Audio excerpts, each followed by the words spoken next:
Hello and welcome to a video about kombucha. I'm going to explain everything about making your own kombucha, which is fun to do and quite easy actually. You just need a few things.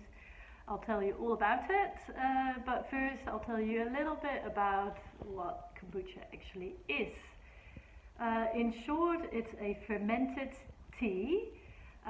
The word kombucha is Japanese, but it seems to be some kind of misunderstanding, as in Japanese kombucha means kelp tea, which is an entirely different drink altogether.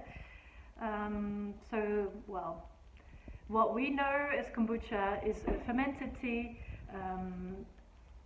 that is produced by a SCOBY, and a SCOBY is a symbiotic colony of bacteria and yeast. So you feed your SCOBY tea with sugar, the SCOBY eats the sugar and in turn produces probiotic bacteria that are really good for your gut health. So that's one of the reasons why it's good to drink kombucha. It's been around since the 40s of the last century, so it's quite popular, and at the moment we are experiencing peak kombucha apparently. So it's become bigger and bigger. You've seen it in all kinds of different shops, and Coca-Cola even has its own kombucha. But to make sure you know what's in your kombucha and also to be in control of making it, I guess I recommend you make your own instead of buying it at the shop. It's really easy, it's fun to do, and like I said, it has health benefits as well. So first I'll start by showing you what a SCOBY looks like. Here we have one. So it kind of looks like a massive mushroom in a batch of tea, and that is actually what it is. I here have a bigger SCOBY, because the SCOBY keeps growing if you keep feeding it. So this is my SCOBY hotel, and this is actually the SCOBY that I use to produce my own kombucha at the moment. It looks a bit strange, but you'll get used to it. So I use everything organic, so I have organic sugar and organic tea, because these are the products that actually touch your SCOBY, and you don't want your SCOBY to eat all kinds of pesticides. So that's why I prefer to use organic. You can use like a little pot. Put some sugar in it, like that. Put some hot water, like boiled water, into it. So this.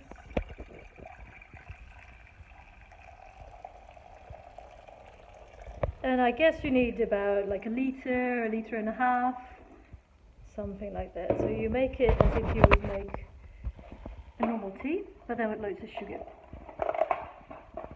I'm not giving you like a specific recipe, because a bit of variation is totally fine, and you can see what feels good for you. I have an organic Earl Grey at the moment, so that's a black tea. But you can make your kombucha with green tea, white tea, whatever you prefer, and it's fun to play around with different flavours as well. So that's what I would recommend, to just pick and choose whatever feels good for you, and if you want to play around with different combinations and different fruits, that's all good.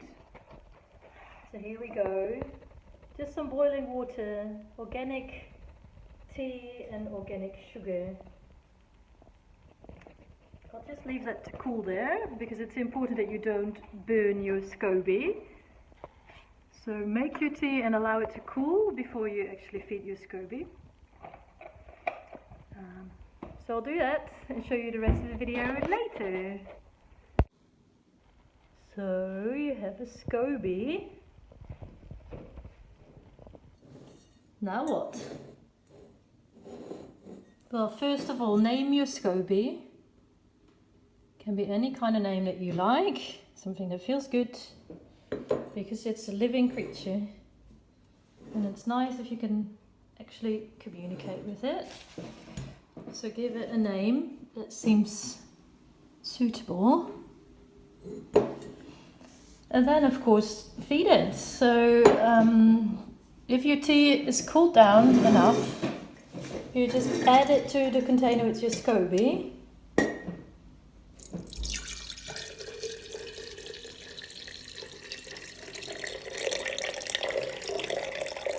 So this is a SCOBY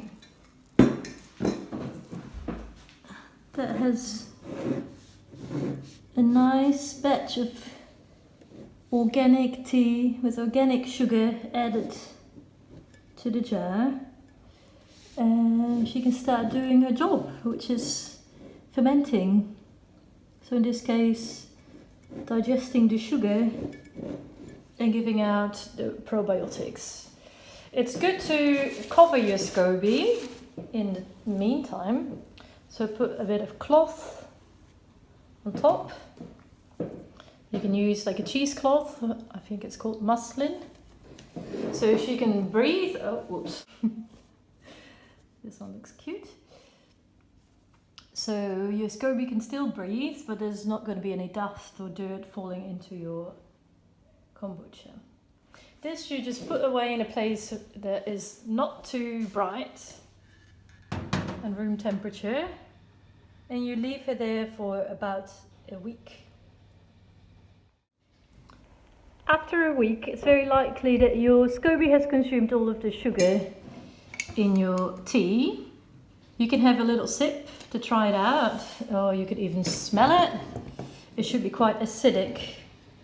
You don't want it to be like super vinegary, so don't let it sit for too long, but like a week and a half is kind of right as a basic guideline. So once all the sugar has been eaten by your SCOBY, you can tip the tea over in another jar. Make sure it's clean. I'm going to try and tip it over while I hold the camera. I don't know if this is going to work. Well, here we go. So make sure the SCOBY stays in her own little aquarium. I need 2 hands. Wait. So here on the kitchen bench I have some tea that's cooling down for the next batch of kombucha. And then here I have the tea from last week. So that is a green tea, as you can see.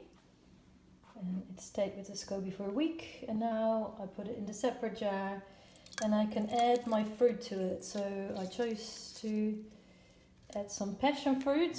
I've made this before and I really like the combination of the green tea and the passion fruit. So as I said, you can put whatever you fancy in it. Oranges, kiwis, pears, ginger, lemon, chili. In summer I made some really nice ones with peach. So that's in there. So you add your fruit to your fermented tea, and the important thing is that for now you close the lid. Oh goodness. So you need a jar that can close like that one. So you don't need to cover it up because it's closed. And you leave that to sit for about 2 days. And you can burp it regularly, which I'll show you in a bit. It needs to stay closed first though. This has been sitting for the night and now I'm going to burp the kombucha bottle.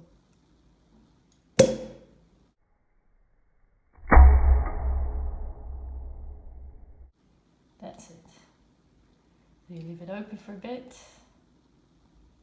and then close it again. So after the fruit has been sitting in your kombucha for about 2 days, your drink's finished and you can put it in bottles, and I just use these Grolsch bottles as they're very sturdy and they have really good lid on them that you can close and open.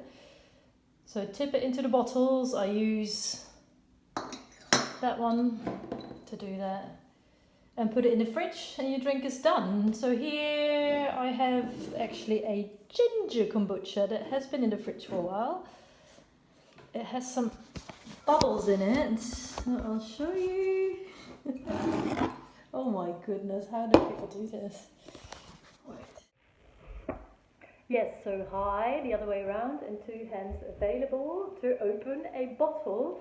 Like I said, this one has been in the fridge for a while. It has ginger and green tea in it. It's a really good flavour. I already tried it, and you can hear that it actually creates fizziness inside your bottle.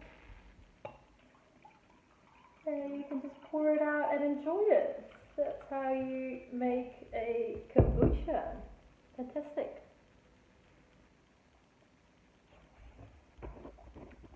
This is real good.